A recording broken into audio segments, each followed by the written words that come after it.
ஜனவரி 27 செவ்வாய்க்கிழமை. முழு இருதயத்தோடு, உங்கள் முழு இருதயத்தோடும் என்னை தேடீர்களானால் என்னை தேடுகையில் கண்டுபிடிப்பீர்கள். எரேமியா 29:13. நீங்கள் கர்த்தரோடு இருந்தால் அவர் உங்களோடு இருப்பார். நீங்கள் அவரை தேடினால் உங்களுக்கு வெளிப்படுவார். இந்த புதிய ஆண்டிலே முழு இருதயத்தோடு கர்த்தரை தேடும்படி தீர்மானியுங்கள். அதுதான் உண்மையான ஜெபம். உங்களுடைய விசுவாச ஜெபங்களுக்கு ஆதாரமாக கர்த்தர் 4 மேன்மையான ஆசீர்வாதங்களை வைத்திருக்கிறார். முதலாவது வாக்குத்தத்தங்கள், 2வது தீர்க்க தரிசனங்கள், 3வது கிருபையின் ஈவுகள், 4வது பரிசுத்த ஆவியானவர். இந்த 4 ஆசீர்வாதங்களும் நீங்கள் தேவனை நெருங்கி கிட்டிச் சேரவும், உறுதியாய் பற்றி பிடித்துக் கொள்ளவும், முழு இருதயத்தோடு தேடவும் உதவியாயிருக்கின்றன. சார்லஸ் ஃபின்னியினுடைய வாழ்க்கை வரலாற்றை பாருங்கள். ஒரு நாள் அவருடைய உள்ளத்திலே கர்த்தரை தேட வேண்டும் என்று தாங்க முடியாத தாகம் ஏற்பட்டது.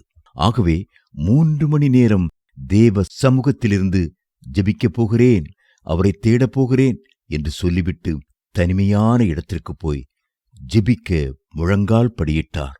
ஆனால் அவரது மனமோ இருளால் நிறைந்திருந்ததால் சிந்தையை ஒருமுகப்படுத்த அவரால் முடியவில்லை.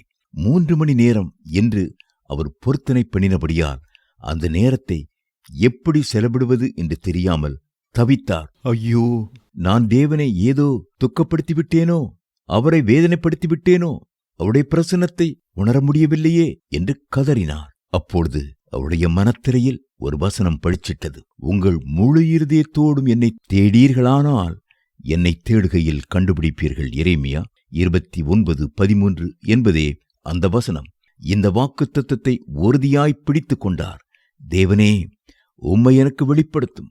பாவியாகிய என்மேல் கிருபையாயிரும். உம்மை காண வேண்டும், உம்முடைய பிரசன்னத்தை உணர வேண்டும் என்று அவர் கதறி ஜெபித்த போது அவருடைய கடின இருதயம் உடைக்கப்பட்டது. தேவ பிரசன்னத்தின் ஆழத்திற்குள்ளே அவர் கடந்து போனார். அவருடைய வாழ்க்கை மாறியது. தேவனோடு கூட இருப்பதற்கு உங்களுக்கு தீராத தாகம் இருக்க வேண்டும். அத்தாகத்தோடு கர்த்தரை தேடும்போது நிச்சயமாகவே அவரை கண்டடைவீர்கள். அநேகரால் தேவனுடைய பாதத்தில் நீண்ட நேரம் காத்திருக்க முடியாமல் இருப்பதன் முக்கிய காரணம் தாகம் இல்லாததுதான்.